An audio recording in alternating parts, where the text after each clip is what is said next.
Hey guys, welcome back to the channel. ये mock test fourth है। अगर आपने पहले के 3 मॉक टेस्ट नहीं दिए हैं तो डिस्क्रिप्शन में आपको उनकी लिंक मिल जाएगी, वहां से आप वो मॉक टेस्ट दे सकते हो। मैं जानता हूं कि आपके एग्जाम में खाली एक दिन बचा है, कल का दिन है, परसों आपका एग्जाम है। सो all the best for your exams. इस टाइम पे आपका एक एक मिनट काफी वैल्यूबल है, तो मैं कोशिश करूंगा इस मॉक टेस्ट को काफी शॉर्ट रखने की, ताकि आपका टाइम बच जाए। और इसकी पीडीएफ मैंने आपको टेलीग्राम चैनल पे भेज दी है, वहां से आप कॉपी पे भी अपने आंसर्स को मार्क डाउन कर सकते हो और यहाँ पे वीडियो को जल्दी जल्दी देख के वहां पे उन आंसर्स को मैच करके अपना स्कोर चेक कर सकते हो। इन केस अगर आपको मॉक टेस्ट में या कोई भी टॉपिक सीरीज जो हमने अपलोड की है फीमेल सुपरवाइजर के स्पेशलाइजेशन के बारे में, आप वो कमेंट्स में पॉइंट आउट कर सकते हो, तो उस चीज के बारे में हम रीचेक करके उस चीज को करेक्ट कर देंगे। So without any further delay, let's get started. पहला क्वेश्चन है, a major mission launched by India in June 2024 targets a key sector for transformation. Which of the following is most likely the target sector? आपको बोलना है वो target sector कौन सा होगा। Agriculture, health care, education and space flight. तो वो target sector है पार्ट डी में mention space flight. Next question है, two well known planet cities discovered from Indus valley civilization are Delhi and Agra, Mohenjodaro and Harappa, Jaipur and Jodhpur, Lucknow and Kanpur. ये तो काफी इजी क्वेश्चन है, part B है इसका आंसर, मोहनजोदारो एंड हड़प्पा। मैंने पहले के कुछ क्वेश्चंस काफी इजी रखे हैं, धीरे धीरे मैंने लेवल को इंक्रीज किया है। नेक्स्ट क्वेश्चन है, the directive principles of state policy in Indian constitution are. इस क्वेश्चन का जो करेक्ट आंसर है वो है guidelines for promoting social and economic welfare. Next question है, India's unique 3-tier panchayat raj system focuses on national government structure, local government administration, state legislative bodies और judiciary system. तो वो फोकस करता है लोकल गवर्नमेंट एडमिनिस्ट्रेशन पे। नेक्स्ट क्वेश्चन है, the Indian census conducted every 10 years serves the primary purpose of. ये जो हर 10 साल बाद सेंसस होता है उसका प्राइमरी पर्पस क्या होता है। Track political party affiliation, allocating resources based on demographics, monitoring crime rates across the country, registering voters for national election. तो उसका जो प्राइमरी पर्पस होता है इन ऑप्शंस के मुताबिक वो पार्ट बी में मेंशन है, allocating resources based on demographics. Next question है, the seasonal wind system brings most of the rainfall in India is called। वो कौन सी सीजनल विंड है, इजीली आपको यहाँ पे पॉज करके ऑप्शंस को पढ़ सकते हो। इसका करेक्ट आंसर है part B, monsoon. Next question है, India a major rice producer faces challenge in the agricultural sector, which of the following are the most pressing concern। क्या कंसर्न रहते हैं, 4 ऑप्शन है, आप पॉज करके पढ़ सकते हो। इसका जो करेक्ट आंसर है वो है part A, soil degradation and water scarcity. Next question है, India's ambitious renewable energy goals focus on developing 2 main sources। वो 2 मेन सोर्सेस क्या है वो आपको बोलना है। इन 4 ऑप्शन में जो करेक्ट आंसर है वो मेन सोर्स है solar and wind energy. So part B इसका करेक्ट आंसर। नेक्स्ट क्वेश्चन है, the Western Ghats UNESCO world heritage site है, ये is known for this rich biodiversity. Which type of forest ecosystem dominates this region. सबसे ज्यादा कौन से forest western Ghats में पाए जाते हैं उनके बारे में आपको बोलना है। क्या वो टेम्परेट डेसिडियस फॉरेस्ट है, ट्रॉपिकल रेन फॉरेस्ट है, टाइगा जिनको बोरेल फॉरेस्ट के भी कहते हैं, या टुंड्रा। तो इसका करेक्ट आंसर है tropical rain forest. Next question है, while Mahatma Gandhi led the non-violent civil disobedience movement, another prominent leader advocated for armed struggle for India's independence. Who was this figure? आपको बोलना है वो शख्स कौन था जिनने एक आर्मड स्ट्रगल की, हिंदुस्तान की आजादी के लिए लड़ा, उन्हें एक अपनी प्राइवेट आर्मी बनाई थी, उसका नाम आपको बोलना है। जवाहरलाल नेहरू, भगत सिंह, सुभाष चंद्र बोस, लाल बहादुर शास्त्री। तो इसका करेक्ट आंसर है पार्ट सी में mention Subhash Chandra Bose. I hope यहाँ तक आपने अच्छा परफॉर्म किया होगा। मैं कोशिश कर रहा हूँ, किसी के मैं ऑप्शन पढ़ रहा हूँ, किसी के मैं ऑप्शन नहीं पढ़ रहा हूँ, मैं आपका टाइम बचाने की कोशिश कर रहा हूँ। आपके पास ये फैसिलिटी है कि आप ऑप्शंस को बहुत ही टाइम लगा के पढ़ सकते हो, वीडियो को पॉज करना है, आप ऑप्शन पढ़ सकते हो और मेरा आंसर जान सकते हो। मैं यहाँ पे धीरे धीरे बस क्वेश्चन पढ़ूंगा, आपको आंसर बोलूंगा, इससे आपका काफी टाइम बच जाएगा और इस टाइम पे आपको हर एक मिनट को प्रॉपर्ली यूटिलाइज करना है। नेक्स्ट क्वेश्चन है, who killed Prithviraj brother Khanderao in the battle of Terik. आपको बोलना है कौन सा पर्सन है नीचे 4 ऑप्शंस में जिन्होंने पृथ्वीराज के ब्रदर खांडेराव को बैटल ऑफ टेरिक में मार दिया था। तो इस क्वेश्चन का जो करेक्ट आंसर है वो है पार्टी में mention Narasimha Dev. Next question है, in which year Sheikh Abdullah submitted the Naya Kashmir plan. किस ईयर में शेख अब्दुल्ला ने नया कश्मीर प्लान को सबमिट किया था। तो इस क्वेश्चन का जो करेक्ट आंसर है वो है पार्ट डी में मेंशन 1944। नेक्स्ट क्वेश्चन है, dash valley is located in the east of Kashmir valley in Anantnag district and around the path of Brengi river. आपको बोलना है वो कौन सी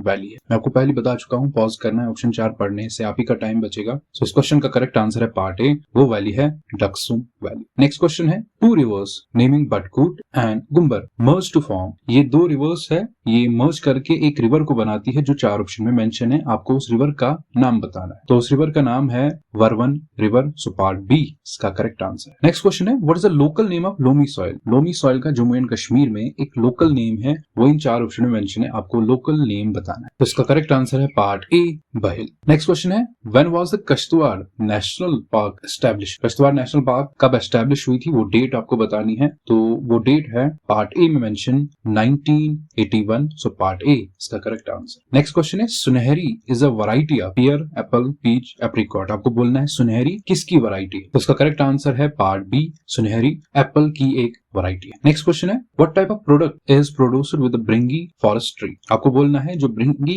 एक फॉरेस्ट ट्री है उससे कौन सा प्रोडक्ट बनाया जाता है वो आपको बताना है। तो ब्रिंगी फॉरेस्ट ट्री से हॉकी स्टिक्स बनाई जाती है। सो पार्ट ए इसका करेक्ट आंसर। नेक्स्ट क्वेश्चन है, which of the following is a magazine published monthly in J&K। इनमें से आपको बोलना है वो कौन सी मैगजीन है जो जम्मू एंड कश्मीर में मंथली पब्लिश होती है। इसका मतलब 3 इसमें न्यूज़पेपर है जो डेली लेवल पे पब्लिश होते हैं, एक इसमें मैगजीन का नाम है। तो इसका करेक्ट आंसर है स्ट्रीट वॉइस। वादी की आवाज, state times and rising Kashmir, तीनों न्यूज़पेपर्स है। स्ट्रीट वॉइस एक मैगजीन मंथली पब्लिश होती है Jammu and Kashmir. Last question जो आपके जनरल नॉलेज से है वो है, in which year Jama Masjid was constructed by सुल्तान सिकंदर। यहाँ से आप ये भी सीख सकते हो कि जामा मस्जिद जो नौहटा श्रीनगर में है वो सुल्तान सिकंदर ने बनाई थी, लेकिन कब बनाई थी वो ईयर आपको बताना है जहां से उनकी शुरुआत की, यानी कि कब कंप्लीट हुई, शुरुआत कब की, उस हिसाब से आपको बोलना है। 1394, 1293, 1200, 1294। तो इस क्वेश्चन का जो करेक्ट आंसर है वो है 1394 सी, मतलब कॉमन एरा। नाउ यहां से हम करेंगे अब इंग्लिश के 10 क्वेश्चन।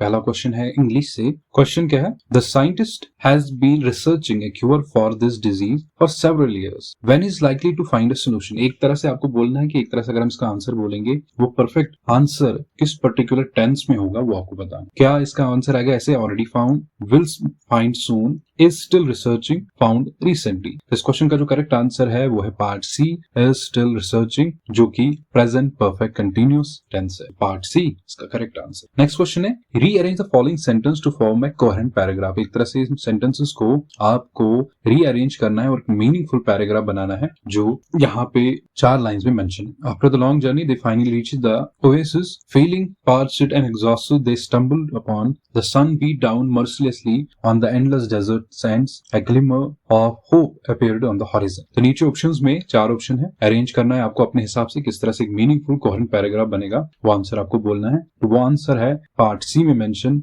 1, 3, 2, 4। सो नेक्स्ट क्वेश्चन है, she said she would be late for dinner, choose a grammatically correct way to report the statement। इस स्टेटमेंट को रिपोर्ट करने के लिए आपको ग्रामेटिकली करेक्ट स्टेटमेंट यहाँ पे चूज करनी है 4 ऑप्शन में। तो इस क्वेश्चन का जो करेक्ट आंसर है वो है पार्ट बी में mention, she said she would be late for dinner। Next question है, I need to buy some milk dash dash, milk I need depends upon how many people will be here। आपको बोलना है इस particular जगह पे कौन सा article आएगा, क्या इधर ए आएगा, द आएगा, कोई आर्टिकल में दीज आएगा। जाहिर सी बात दीज कोई आर्टिकल नहीं है, इन 3 ऑप्शन में ही आपको देखना है। ए मतलब एक मिल्क, कि हमें यहाँ पे ये जो द मिल्क है, ए मिल्क, ये क्वांटिटी नहीं हमें बताएगा, इसका मतलब यहाँ पे कोई भी आर्टिकल यूज नहीं होगा। सो पार्ट सी इसका करेक्ट आंसर है नो आर्टिकल। नेक्स्ट क्वेश्चन है, they won't go to the party unless they are invited, this sentence contain which type of clause. इसमें आपको यहाँ पे क्लॉज पहचानना है। सो इस क्वेश्चन का जो करेक्ट आंसर है वो है पार्ट बी, इसमें जो क्लॉज यूज हुआ है वो एडवर्ब क्लॉज यूज हुआ है। सो नेक्स्ट क्वेश्चन है, happy is a synonym of, happy किसका सिनोनिम है, ये तो इजीली आपको आना चाहिए विद इन सेकंड्स। तो हैप्पी जॉयफुल का सिनोनिम है। नेक्स्ट क्वेश्चन है, अफेक्ट और इफेक्ट, इनके बारे में आपको पता होना चाहिए, बेशक प्रोनाउंसिएशन क्यों ना सेम है लेकिन इनका मतलब अलग अलग है। इसके बेस पे यहाँ पे कुछ सेंटेंसेस बनाए गए हैं, आपको बोलना है इनमें से जो करेक्ट सेंटेंस कौन सा है। The new law will affect many people lives, the medicine has a positive effect on the patient, the medicine affect to the patient, the new law will effect many lives in upcoming years. तो इस question का जो correct answer है वो है part A, the new law will effect many people's lives. Next question है, see eye to eye means, see eye to eye means का क्या मतलब है। इसका मतलब होता है to understand each other. So part B question number 28 का करेक्ट आंसर। आई होप कि आपने साथ में ऑलरेडी पीडीएफ से वहां पे आंसर्स लिखे होंगे, यहाँ पे भी आप डायरेक्टली मॉक टेस्ट दे सकते हो, क्योंकि मैं क्वेश्चंस को पढ़ रहा हूँ, आपको बस पॉज करना है, क्वेश्चन समझना है, अपना टाइम लगाना है, टाइमर रखना है और साथ में आंसर्स को मैच करना है। इससे आपका टाइम बचेगा, इससे ये वीडियो भी शॉर्ट हो जाएगा और आपको देखने में भी आसानी होगी, क्योंकि अगर मैं पूरा क्वेश्चन पढ़ूंगा फिर इनको एक्सप्लेन करूंगा, ये काफी लंबा हो जाएगा। आपको बहुत इस टाइम पे क्रूशियल टाइम है,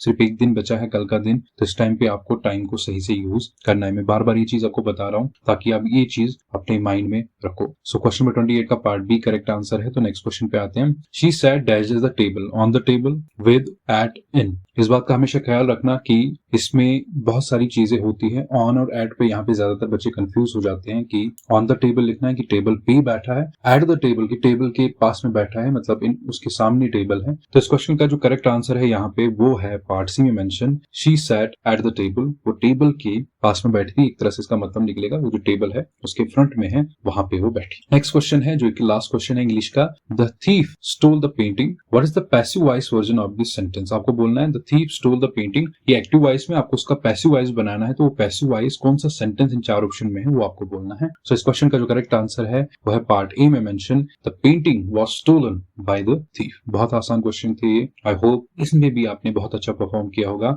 अब नेक्स्ट जो क्वेश्चंस है वो मैंने रखे हैं जनरल साइंस से, जो भी आपके रीजनिंग का पोर्शन है, आपके टाइम को प्रॉपर्ली यूटिलाइज करने के लिए मैंने वो वाले क्वेश्चन इस मॉक टेस्ट के आखिर में रखे हैं, ताकि वहां पे अगर आप टाइम भी लगाओ तो आपने तब तक सारे क्वेश्चंस किए हों। नाउ नेक्स्ट क्वेश्चन है, which of the following is a non renewable source of energy. इन चार ऑप्शन में आपको पहचानना है, solar energy, wind energy, hydro power energy और फोसिल फ्यूल से एनर्जी जनरेट होती है। इनमें से non renewable source of energy कौन सा है वो आपको बताना है। सो इस क्वेश्चन का जो करेक्ट आंसर है पार्ट डी है, फोसिल फ्यूल्स। नेक्स्ट क्वेश्चन है, which source of energy is harnessed from heat inside the earth. तो इस क्वेश्चन का जो करेक्ट आंसर है वो है part C, geothermal energy. Next question है, which type of nutrition involves organisms making their own food from simple substances. आपको बोलनी है वो कौन सी टाइप की न्यूट्रिशन है जिसमें जो ऑर्गेनिजम्स है अपना फूड खुद ही बनाते हैं, किससे, सिंपल सब्सटेंसेस से। तो इस क्वेश्चन का जो करेक्ट आंसर है वो है part B, autotrophic nutrition. Next question है, इन प्लांट्स, प्लांट्स में water is transported from roots to leaves through which tissue. किस टिश्यू की हेल्प से जो प्लांट्स में ट्रांसपोर्ट होता है water from roots to leaves, क्या वो पर्टिकुलर टिश्यू होता है जाइलम। सो पार्ट बी इसका करेक्ट आंसर है। नेक्स्ट क्वेश्चन है, which of the following is communicable disease. बार बार मैं इस बारे में बात करता हूं, आपको बोलना है इसमें कम्युनिकेबल डिजीज कौन सी है, तो वो पर्टिकुलर डिजीज है ट्यूबरकुलोसिस। सो पार्ट सी इसका करेक्ट आंसर। नेक्स्ट क्वेश्चन है, which disease is caused by virus and is prevented by vaccination. कौन सी डिजीज इनमें से वायरस से होती है और उस वैक्सीनेशन से उसको हम प्रिवेंट कर सकते हैं। पहले आपने वैक्सीन लगाई है, उस तरह की डिजीज अगर आती है तो आप उससे बचे रहोगे, वो पर्टिकुलर डिजीज कौन सी है। सो इस क्वेश्चन का जो करेक्ट आंसर है इन्फ्लुएंजा है, फ्लू वगैरह जो होता है, तो उसी की एक एग्जांपल है, तो पार्ट सी इसका करेक्ट आंसर। नेक्स्ट क्वेश्चन है, which vitamin deficiency cause rickets. Vitamin deficiency पे अक्सर क्वेश्चन आते हैं। एक ही पेपर मैंने ऐसा कंसल्ट किया था जहां पे मैंने देखा था कि विटामिन का सोर्स आपसे पूछा था, लेकिन ज्यादातर जो भी जेकेएसएसबी के पेपर्स हुए हैं उनमें मैंने जो एनालाइज किया इतना ही पूछा था कि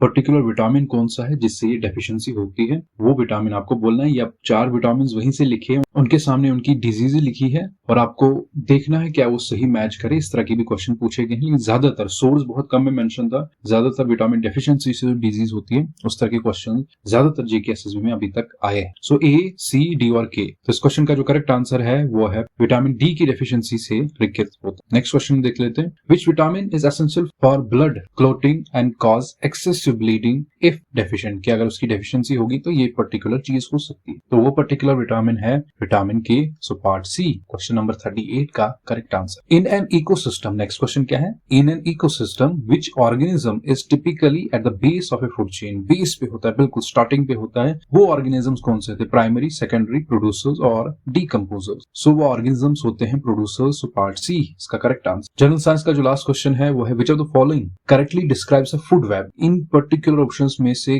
कौन सा ऑप्शन है जो फूड वेब को प्रॉपर्ली डिफाइन कर पाता है, यहाँ पे डिस्क्राइब कर पाता है। सो वो पर्टिकुलर ऑप्शन है पार्ट बी में mention, multiple interconnected food chains. तो इसके साथ ही आपका जनरल साइंस का पोर्शन खत्म हो जाता है। आई होप यहाँ तक आप 40 क्वेश्चन तक बहुत अच्छा परफॉर्म कर रहे होंगे। कुछ क्वेश्चन अच्छे भी थे, मॉडरेट लेवल, कुछ इजी भी थे, कुछ अच्छे क्वेश्चंस भी थे। आगे चल के और आपके क्वेश्चंस आएंगे सुपरवाइजर में भी, कुछ आसान भी आएंगे, कुछ थोड़े बहुत टफ भी आएंगे। इसी तरह का पेपर का लेवल आमतौर पर रहे। सो नेक्स्ट जो सेक्शन है वो कंप्यूटर का सेक्शन है, उसमें देख लेते हैं part number, description and number of parts ordered और एग्जाम्पल ऑफ, यहाँ पे और नहीं है, ARE वाला है, और एग्जाम्पल ऑफ, वो किसकी एग्जाम्पल है, control, output, processing, feedback. So particular examples है प्रोसेसिंग की, सो पार्ट सी इसका करेक्ट आंसर है। नेक्स्ट क्वेश्चन है which of the following uses A hand held operating system, in 4 options में से वो कौन सा है जो हैंड हेल्ड ऑपरेटिंग सिस्टम को यूज कर, सो पर्टिकुलर चीज है PDA, सो पार्ट डी इसका करेक्ट आंसर। नेक्स्ट क्वेश्चन है the part of computer that coordinates all of its function is called its, जो सारे फंक्शंस को कोऑर्डिनेट करता है उसको क्या कहते हैं, ROM program, system board, ALU, control unit. तो इजीली आपको समझ आना चाहिए, उसको हम कहते हैं कंट्रोल यूनिट, जो सारे फंक्शंस को आपस में कोऑर्डिनेट करता है। नेक्स्ट क्वेश्चन है pipeline strategy is implement, implement क्या करती है, एक तरह से इंस्ट्रक्शन एग्जीक्यूशन इंप्लीमेंट करती है, इंस्ट्रक्शंस फेच करती है, डिकोड करती है और मैनिपुलेट करती है। तो इस क्वेश्चन का जो करेक्ट आंसर है वो है इंस्ट्रक्शन प्री फेच। तो जो पाइपलाइन स्ट्रेटेजी है वो इंप्लीमेंट करती है instruction prefetch, so part B इसका करेक्ट आंसर। नेक्स्ट क्वेश्चन है the number of keys in क्वाटी कीबोर्ड आर, जो क्वाटी कीबोर्ड आपके पास होता है, नॉर्मल कीबोर्ड जो आपके पास होता है, उसमें कितनी कीज होती है वो आपको बोलना है। तो उसमें जो नंबर ऑफ कीज होती है वो 104 होती है, सो पार्ट डी इसका करेक्ट आंसर। नेक्स्ट क्वेश्चन है large amount of cheques are processed by, जो बैंक चेक्स होती है उनको किससे हम प्रोसेस करते हैं वो ऑप्शन बोलना है आपको, OCR, MICR, OMR, all of above. तो इस क्वेश्चन का जो करेक्ट आंसर है वो है MICR। इनकी फुल फॉर्म्स भी आपको याद रखनी है, बहुत केसेस में इनकी फुल फॉर्म डायरेक्ट क्वेश्चन आता है आपकी कंप्यूटर साइंस से, तो इनकी फुल फॉर्म भी आप चेकआउट कर लेना, OCR, MICR, OMR। Next question है input devices are used to provide steps and tasks, आपको बोलना है इन स्टेप्स और टास्क्स को क्या कहते हैं, वो चीज आपको बोलना। क्या इनको प्रोग्राम, डिजाइन, इंफॉर्मेशन, इंस्ट्रक्शन कहते हैं? तो इनपुट डिवाइसेस से एक तरह से हम इंस्ट्रक्शंस देते हैं कंप्यूटर को, सो पार्ट डी इंस्ट्रक्शंस इसका करेक्ट आंसर है। क्वेश्चन नंबर 48 है cache and main memory will not able to hold their contents when the power is off there card, उनको क्या कहते हैं, डायनेमिक, स्टेबल, वोलेटाइल और नॉन वोलेटाइल। तो उनको कहते हैं वोलेटाइल मेमोरी, जो अपने कंटेंट्स को होल्ड नहीं कर सकते, एकदम से इरेज हो जाता है जैसे ही हम कंप्यूटर को ऑफ करते हैं। पार्ट सी इसका करेक्ट आंसर। नेक्स्ट क्वेश्चन है which of the following is the largest unit of storage, ये तो आपको इजीली समझ आना चाहिए अगर आपको स्टोरेज के बारे में पता है, GB, KB, MB और TB। तो इन पर्टिकुलर ऑप्शन में जो लार्ज यूनिट ऑफ स्टोरेज यहाँ पे मेंशन है वो पार्ट डी में है, TB, टेराबाइट। नेक्स्ट क्वेश्चन है the program in execution is called, जो प्रोग्राम एग्जीक्यूट हो रहा होता है उसको हम क्या कहते हैं, तो उसको हम कहते हैं प्रोसेस, सो पार्ट ए इसका करेक्ट आंसर है। नाउ 51 क्वेश्चन से आपका स्टार्ट होता है स्पेशलाइजेशन का पोर्शन। आई होप यहाँ तक आपने अच्छा परफॉर्म किया होगा और आगे चल के भी आप अच्छा परफॉर्म करोगे। मैथ्स के जो क्वेश्चन है, रीजनिंग एंड मैथ्स के 10 क्वेश्चन वो मैंने आखिर में रखे हैं। सो यहाँ पे 51 क्वेश्चन नंबर है digest a common way of life shared by a society और a group, society, culture, association और कम्युनिटी। तो 51 क्वेश्चन का जो करेक्ट आंसर है वो है पार्ट बी, कल्चर। मैं यहाँ से बस अब क्वेश्चन पढ़ूंगा और आंसर आपको डायरेक्ट बता दूंगा, आप बस मैच करो। नेक्स्ट क्वेश्चन है who defined sociology as a study of social dynamic and social static. तो इस क्वेश्चन का जो करेक्ट आंसर है वो है part A, Auguste Comte. Next question है social conflict theory is also known as, जो सोशल कन्फ्लिक्ट थ्योरी है उसको और क्या कहते हैं, उसको कहते हैं मार्क्सिज्म, सो पार्ट ए इसका करेक्ट आंसर है। नेक्स्ट क्वेश्चन है dash theory assumes that individuals will operate in a rational way and will seek to benefit themselves in the life choices they make। तो ये चीज किस theory में mention थी वो आपको बोलना है, जिस थ्योरी में ये assume किया जाता है उस थ्योरी का आपको नाम बोलना है। तो इस थ्योरी का नाम है rational choice theory, so part A इसका करेक्ट आंसर है। नेक्स्ट क्वेश्चन है what term describes the practice of judging another culture by the standards of one's own culture. आपको बोलना है वो कौन सी टर्म है जो इस पर्टिकुलर चीज को डिस्क्राइब करती है जो हमने अभी डिस्कस की। वो पर्टिकुलर चीज क्या है, प्रैक्टिसिंग जजिंग अनदर का, दूसरे कल्चर को जज करते हैं जो उनके अपने स्टैंडर्ड होते हैं कल्चर के, उसके कंपैरिजन में उनको जज करते हैं कि हमारा ये कल्चर सुपीरियर है, आपका थोड़ा कम है। तो उस पर्टिकुलर टर्म को क्या कहते हैं, उसको कहते हैं इथनोसेंट्रिज्म, सो पार्ट सी इसका करेक्ट आंसर है। नेक्स्ट क्वेश्चन है which concept refers to the gap between the technical development of a society and it is moral and legal institutions. वो कंसेप्ट है कल्चरल लैग का कंसेप्ट, सो पार्ट बी इसका correct answer है। Next question है what is a lifelong process through which the individuals learn and internalize the values of norms of a society। तो ये बहुत ही आसान क्वेश्चन है, इस क्वेश्चन का जो करेक्ट आंसर है पार्ट ए है सोशलाइजेशन। नेक्स्ट क्वेश्चन है which agent of socialization is most influential during early childhood। Early childhood में जो मोस्ट इन्फ्लुएंशियल एजेंट होता है सोशलाइजेशन का वो कौन होता है, वो एजेंट जो सोशलाइजेशन का है वो है फैमिली, सो पार्ट सी इसका करेक्ट आंसर है। नेक्स्ट क्वेश्चन है what type of socialization occurs when the individuals rehearse for the future position, occupations and social relationships. तो वो पर्टिकुलर टाइप जो सोशलाइजेशन की है वो है anticipatory socialization. So part B इसका करेक्ट आंसर। नेक्स्ट क्वेश्चन है which term is used to describe the expectation for how individuals should behave in a given role. अगर आपने सोशल नॉर्म्स और रूल्स के बारे में पढ़ा होगा तो इन चीजों में आपको कंफ्यूजन नहीं होना चाहिए। सोशल स्टेटस एंड इंस्टीट्यूशन दो अलग अलग चीजें हैं, तो इनमें ज्यादातर जो कैंडिडेट्स कंफ्यूज हो जाएंगे सोशल नॉर्म्स एंड वैल्यूज में हो जाएंगी, तो इस चीज का आपको ख्याल रखना है। इस क्वेश्चन का जो करेक्ट आंसर है वो है part B social roles. Next question है which of the following is not type of a social group, primary, secondary, tertiary और रेफरेंस ग्रुप। तो पार्ट सी इसका करेक्ट आंसर है टेरिशरी ग्रुप, ये सोशल ग्रुप की टाइप नहीं। Next question है what is the process by which individuals act and react in relation to others. तो उस चीज को हम कहते हैं सोशल इंटरेक्शन, पार्ट ए इसका करेक्ट आंसर। नेक्स्ट क्वेश्चन है the term describes a system by which society ranks categories of a people in a hierarchy. तो उस चीज को हम क्या कहते हैं, उस पर्टिकुलर टर्म को हम कहते हैं सोशल स्ट्रैटिफिकेशन, पार्ट सी इसका करेक्ट आंसर। नेक्स्ट क्वेश्चन है which theory explains social stratification based on inherent values of different work. कौन सी थ्योरी इस चीज को एक्सप्लेन करती है, तो वो थ्योरी है पार्ट ए में mention functionalism theory. Next question है what is the movement of individuals or a groups within the hierarchical system of social class called। देखो यहाँ पे एक वर्ड यूज हुआ है मूवमेंट, अगर आपको यहाँ पे इन सभी चीजों का मतलब पता होगा तो आपको इजीली समझ आएगा। मोबिलिटी पहले ऑप्शन में लिखी है, तो मोबिलिटी का मतलब ही यहाँ पे होता है एक तरह से movement. So part A social mobility इसका करेक्ट आंसर है। नेक्स्ट क्वेश्चन है which of the following is not considered as social pathology. तो वो पर्टिकुलर टर्म है एजुकेशन, सो पार्ट डी इसका करेक्ट आंसर। नेक्स्ट क्वेश्चन है what is the term for the society's methods for controlling the behaviour of its members. वो term क्या है, तो वो टर्म है social control. So question number 67 का part B social control correct answer. Next question है what is conscious deliberate purposeful action to achieve a determining change in the parts of a client system called. उसको हम क्या कहते हैं, तो अगर आपको पता ही होगा जहां पे भी हम प्लान वगैरह करते हैं उस पर्टिकुलर चीज में आता है डेलिब्रेट एक्शंस वगैरह या पर्पसफुल एक्शंस आते हैं, तो इसका जो करेक्ट आंसर है पार्ट ए है planned social change, part A इसका करेक्ट आंसर। नेक्स्ट क्वेश्चन है what is the primary concern of social work. जो प्राइमरी कंसर्न होता है सोशल वर्क का वो क्या होता है, जाहिर सी बात जो भी सोशल वर्क किया जाता है वो लोगों की वेलफेयर के लिए किया जाता है, तो इसका करेक्ट आंसर है part B social welfare. Question number 70 है which method involves active involvement in a community life while studying it. उसको स्टडी भी किया जाता है और उसमें एक्टिव इन्वॉल्वमेंट भी होती है, वो पर्टिकुलर मेथड कौन सा है इन चार मेथड्स में से, तो वो पर्टिकुलर मेथड है participant observation, so part A इसका करेक्ट आंसर। नेक्स्ट क्वेश्चन है social exclusion refers to. Social exclusion किसको कहते हैं वो आपको बोलना है, तो यहाँ पे चार ऑप्शन है marginalization and isolation, social mobility, caste based discrimination, gender inequality. Question number 71 का जो करेक्ट आंसर है वो पार्ट है marginalization and isolation. Next question है which of the following does not come under the social inequality and exclusion. इनमें आपको बोलनी है कौन सी टर्म या कौन सा पर्टिकुलर आपको बोलनी है इन टर्म्स में कौन सी term social inequality and exclusion के अंदर नहीं आती, तो वो पर्टिकुलर टर्म है लिंग्विस्टिक इनइक्वालिटी, हम सोशल इनइक्वालिटी एंड एक्सक्लूजन के अंदर नहीं इंक्लूड करते। नेक्स्ट क्वेश्चन है which term is used to describe the unequal distribution of resources and opportunity based on social factors. So इस क्वेश्चन का जो करेक्ट आंसर है वो है सोशल स्ट्रैटिफिकेशन, पार्ट बी इसका करेक्ट आंसर। नेक्स्ट क्वेश्चन है what is the relation between social inequality and social exclusion. Social inequality और social exclusion में क्या रिलेशन है, नीचे ऑप्शंस में एक में वो डिफाइन होगा, वो पर्टिकुलर चीज आपको बोलनी है। तो इस क्वेश्चन का जो करेक्ट आंसर है वो है part C social inequality leads to the social exclusion, so part C इसका करेक्ट आंसर। नेक्स्ट क्वेश्चन है which of the following ways help to reduce social inequality and exclusion. आपको बोलना है इन चार ऑप्शन में से कौन सा वो एक ऑप्शन है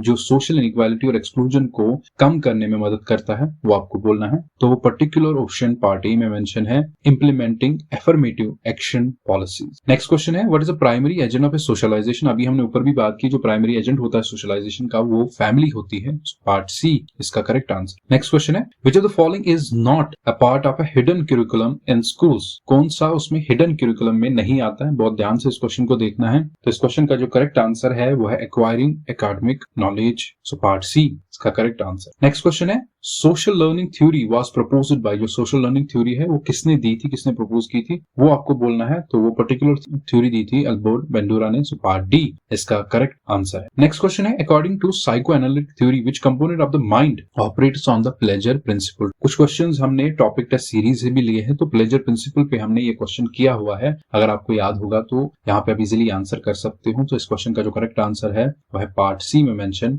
आई डी। नेक्स्ट क्वेश्चन है the process of learning culture behavior and values is known as, उसको हम क्या कहते हैं? क्या उसको सोशलाइजेशन कहते हैं, क्या उसको एक्युलराइजेशन कहते हैं, एसिमिलेशन और एनकल्चरेशन कहते हैं? तो इसका करेक्ट आंसर है पार्ट ए, एनकल्चरेशन। नेक्स्ट क्वेश्चन है इथनोसेंट्रिज्म मीन, इथनोसेंट्रिज्म का क्या मतलब है? तो क्वेश्चन नंबर 81 का जो करेक्ट आंसर है वो है पार्ट सी में mention, believing that no other society is like yours and that your society और group is superior to others, so part C इसका करेक्ट आंसर। नेक्स्ट क्वेश्चन है social facts have their independent existence must be studied likewise, who remarked the above when discussing the scientific method. आपको बोलना है ये चीज किसने दी थी या किसने ये चीज डिस्कस की थी, उसका नाम आपको बोलना है। तो क्वेश्चन नंबर 82 का जो करेक्ट आंसर है पार्ट बी है इमाइल डकियम। नेक्स्ट क्वेश्चन है in an exploratory research design the major focus is on, किस पे मेजर फोकस रहता है इस पर्टिकुलर डिजाइन सिस्टम में? तो वो करेक्ट आंसर है part C, profile, development and description. Next question है diffusion of innovations among cultures mean, जो डिफ्यूजन ऑफ इनोवेशंस होता है कल्चर्स में उसका क्या मतलब है?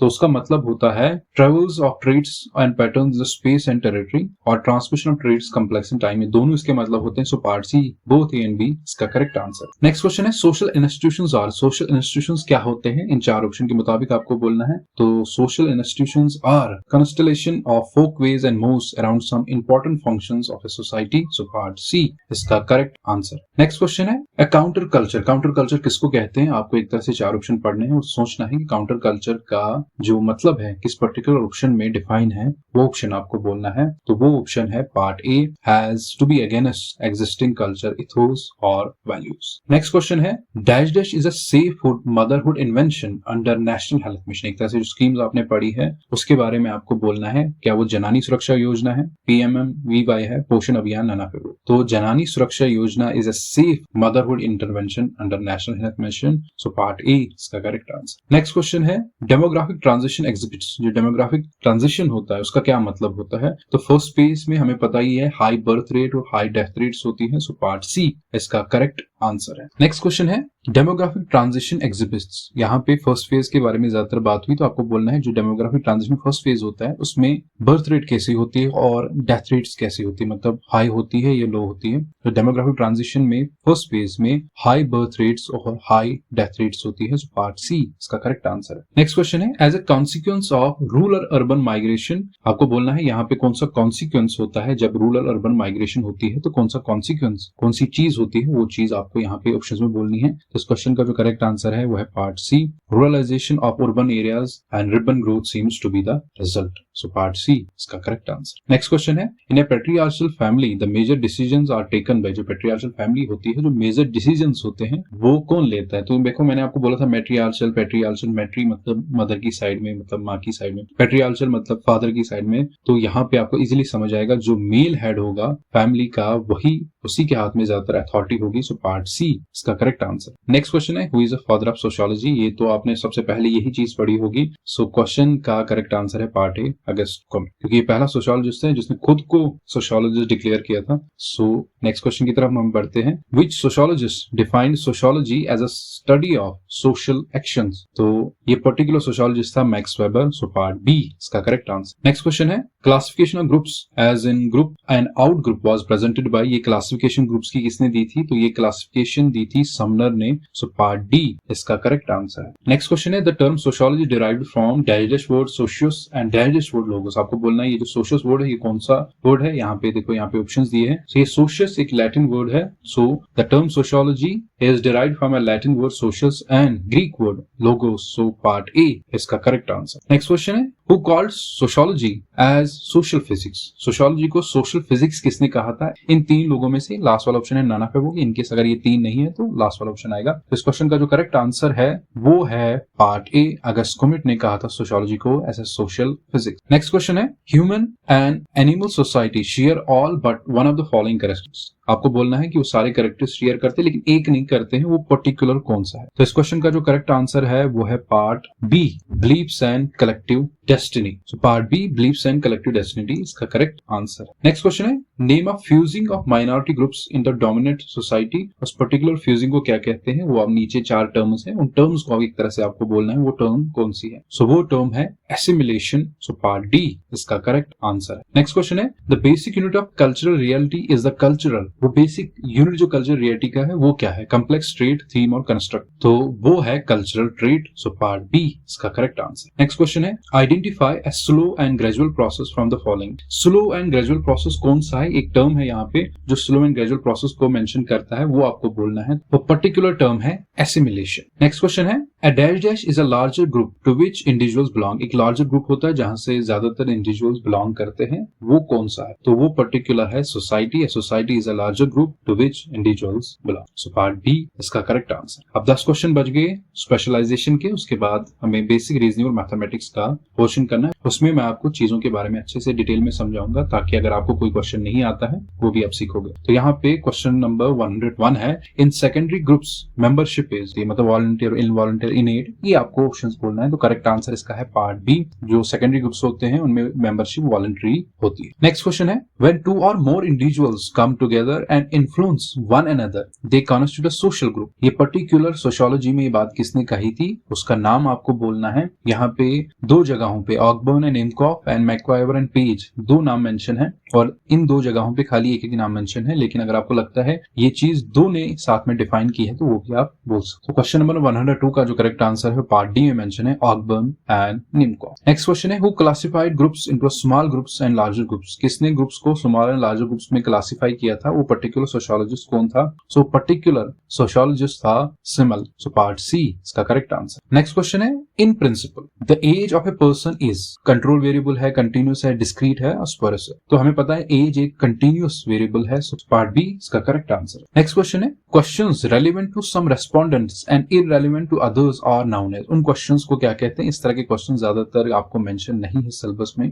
यहाँ पे ये जो क्वेश्चन है मैंने जानबूझ के यहाँ पे ये क्वेश्चन डाला है आप लोगों को, क्योंकि कभी कभार एक ऐसा क्वेश्चन आता है जो सिलेबस से थोड़ा सा हटके होता है तो लेकिन रेलेवेंट होता है, इस तरह के क्वेश्चंस आते हैं। सो मैंने बहुत आसान क्वेश्चन यहाँ पे रखा है, questions relevant to some respondents and irrelevant to others are known as. उन क्वेश्चंस को क्या कहते हैं? तो उन क्वेश्चंस को कहते हैं contingency questions. So part C इसका करेक्ट आंसर। नेक्स्ट क्वेश्चन है egoistic society presented by Emile Durkheim springing from excessive deregulation, excessive individualism, over integration with group और none of these. Question number 106 का जो correct answer है वो है excessive individualism से egoistic societies.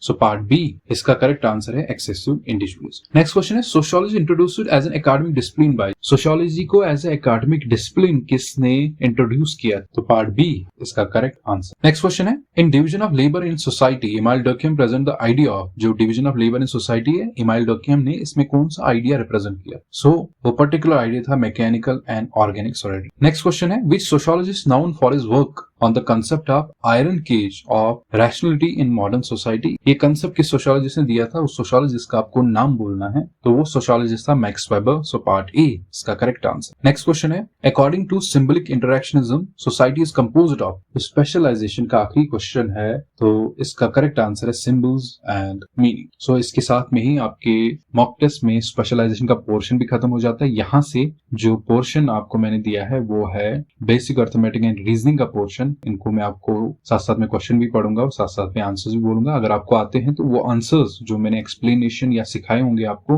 वो चीज आप स्किप कर सकते हो। आपको अपना टाइम बचाना है। इनकेस नहीं आता है तो वो एक्सप्लेनेशन आपको देखनी और समझने की कोशिश करनी। सो नेक्स्ट सेक्शन हम स्टार्ट करते हैं। सो नेक्स्ट क्वेश्चन है the sum of 4 consecutive even numbers a b c and d is 180। what is the sum of next 4 consecutive even numbers? Options क्या क्या? 196, 204, 212 एंड 214। तो इस क्वेश्चन का जो करेक्ट आंसर है वो है पार्ट सी 212। इन केस अगर आपको ये आता है तो जो मैं आपको तरीका सिखाने वाला हूँ वो आप स्किप कर सकते हो, तो नेक्स्ट क्वेश्चन पे जा सकते हो। अदरवाइज आप ये सीख लो कि किस तरह से इस क्वेश्चन को सॉल्व कर। देखो कंसेक्यूटिव नंबर्स का मतलब होता है लगातार नंबर्स।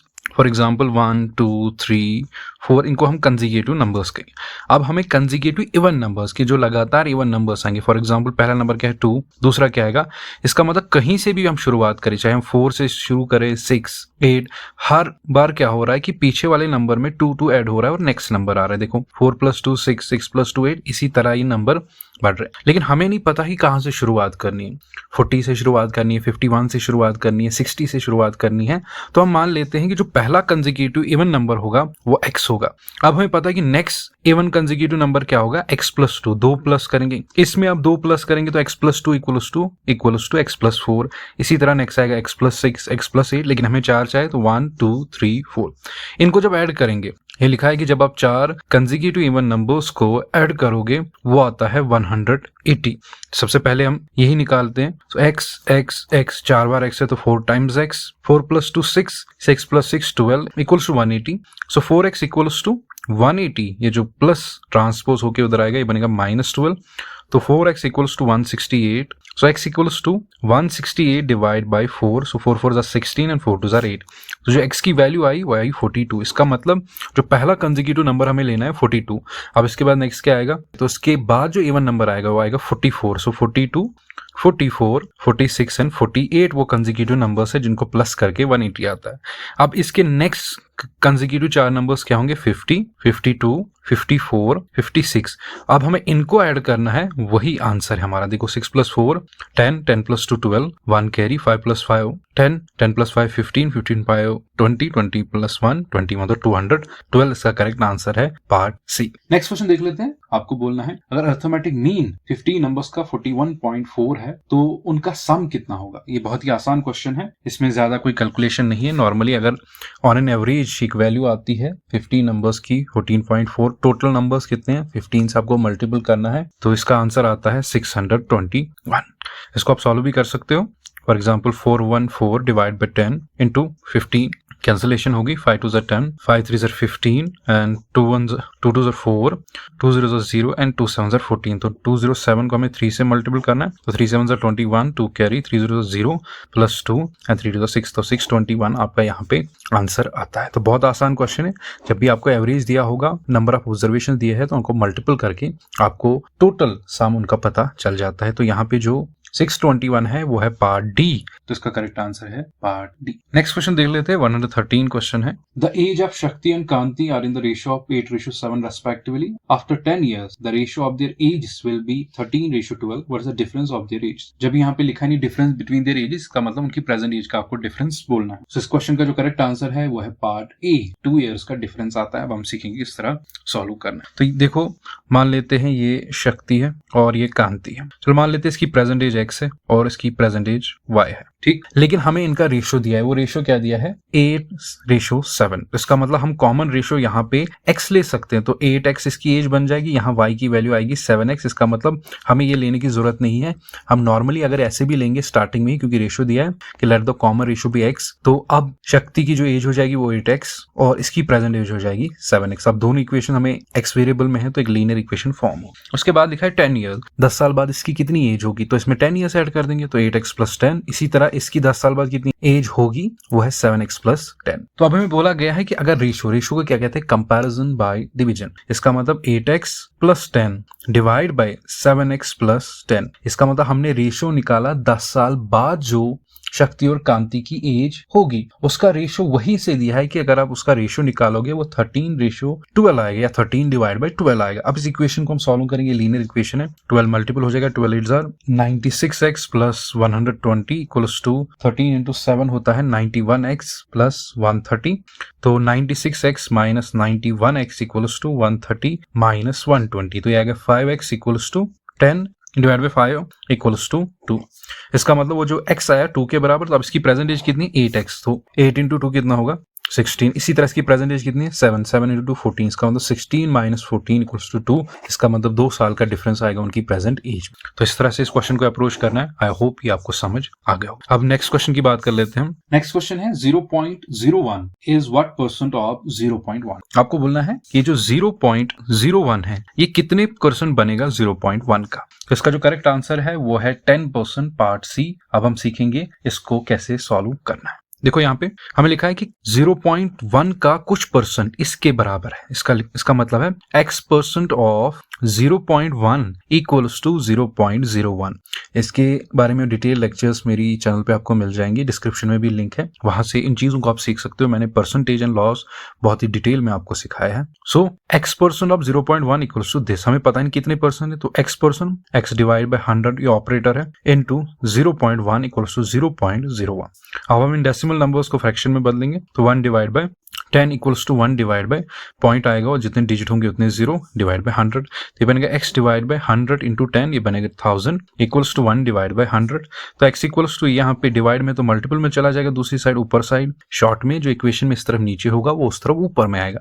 1000 डिवाइड बाय 100, 2 0 कैंसिल, तो x की वैल्यू क्या आई 10, इसका मतलब 10% ऑफ 0.1 इक्वल्स टू 0.01, तो इसका आंसर है 10% पार्ट सी। नेक्स्ट क्वेश्चन है which among the following is a complex number. Complex number के बारे में मैंने आपको नंबर सिस्टम के अंदर पढ़ा दिया था, तो वहां पे अगर आपने सीखा होगा, हमने सीखा था कि any number that is in the form of ax plus iota b is a complex number. So part B ax plus iota b is a complex number. Next question है if a person sells two similar items, one at gain percent of x percent and other at a loss of x percent. कहने का मतलब अगर कोई person दो similar items को बेचता है, एक पे उसको x पर्सन का फायदा होता है, एक पे उसको x पर्सन का नुकसान होता है, तो उस केस में हमेशा उसको नुकसान होगा। और वो लॉस किस फॉर्मूला से हम निकालते हैं, फॉर्मूला आपको पता होना चाहिए। तो इस क्वेश्चन का जो करेक्ट आंसर है वो फॉर्मूला है x डिवाइड बाई 10 का होल स्क्वायर। इसका मतलब x यहाँ पे होगा वो कितना, वहां पे परसेंटेज है जो उसको लॉस या गेन हो, सेम परसेंटेज होगी। अदरवाइज आप नॉर्मली जिस तरह परसेंटेज लॉस में निकालते हो वैसे निकाल सकते। अगर वहां पे प्रॉफिट भी x% है, मतलब 5% है, और लॉस भी 5% है, उस केस में आप x की जगह 5 की वैल्यू रख सकते। इस तरह से इस क्वेश्चन को अप्रोच करना। क्वेश्चन नंबर 117 है pointing to a photograph of a boy, Suresh said he is the only son of my mother, how is Suresh related to that boy. ये बहुत आसान क्वेश्चन है ब्लड रिलेशंस का, इजीली आपको समझ आ जाना चाहिए।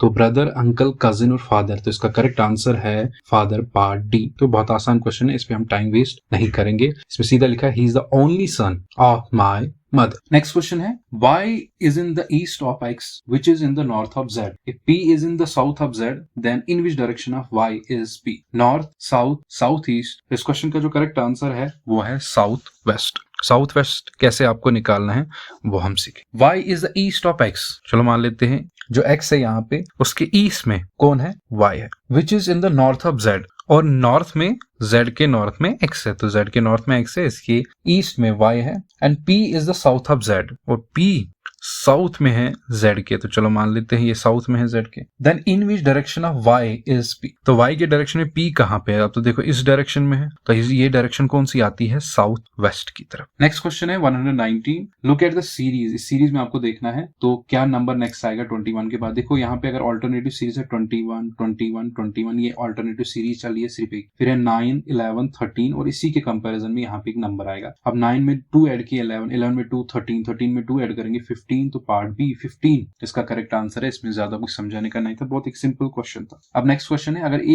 एक काम को 4 घंटे में खत्म करें, बी और सी उस काम को साथ में 3 घंटे में खत्म करते हैं, ए और सी 2 घंटे में करते हैं, तो बी को कितना टाइम लगेगा। इस क्वेश्चन का जो करेक्ट आंसर है वो है पार्ट सी 12 आवर्स। आप इसको पॉज करके सॉल्व कर सकते हैं, मैं आपको सिखाता हूँ इसको कैसे सॉल्व करना है। तो 120 का जो करेक्ट आंसर है वो है 12 आवर्स। अब देखेंगे हम कैसे सॉल्व। देखो ए का 1 घंटे का काम कितना होगा, 1 आवर का काम कितना होगा, 1 डिवाइड बाय 4 हमने सीखा था, 1 डिवाइड बाय n। इसी तरह बी प्लस सी का 1 आवर का काम कितना होगा, 1 डिवाइड बाय n मतलब 1 डिवाइड बाय 3। इसी तरह ए प्लस सी का 1 आवर का काम कितना होगा, 1 डिवाइड बाय 2। अब ए प्लस बी प्लस सी का कितना होगा, देखो ए प्लस बी प्लस सी, ए का कितना है 1 डिवाइड बाय 4, बी और सी का कितना है 1 डिवाइड बाय 3, तो ये आता है 3 1 3 प्लस 4 1 4, 4 3 12, ये आता है 7 डिवाइड बाय 12 के बराबर। अब हमें निकालना है खाली बी का। देखो अगर हम इसमें ए और सी माइनस कर देंगे बी बचेगा, इसका मतलब अगर हम इसमें ए प्लस बी प्लस सी में माइनस कर देंगे ये वाला ए प्लस सी, तो बचेगा खाली बी, तो बी का 1 दिन का काम आ जाएगा।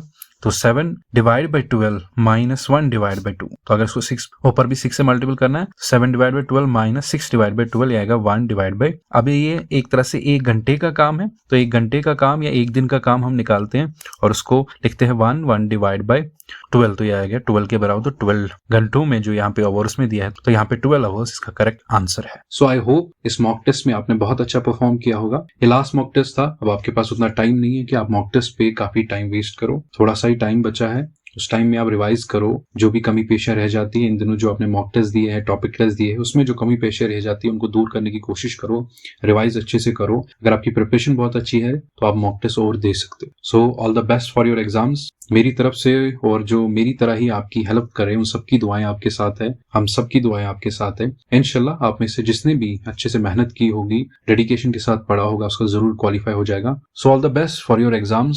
सो मिलते हैं अगली वीडियो में एक नए टॉपिक के साथ।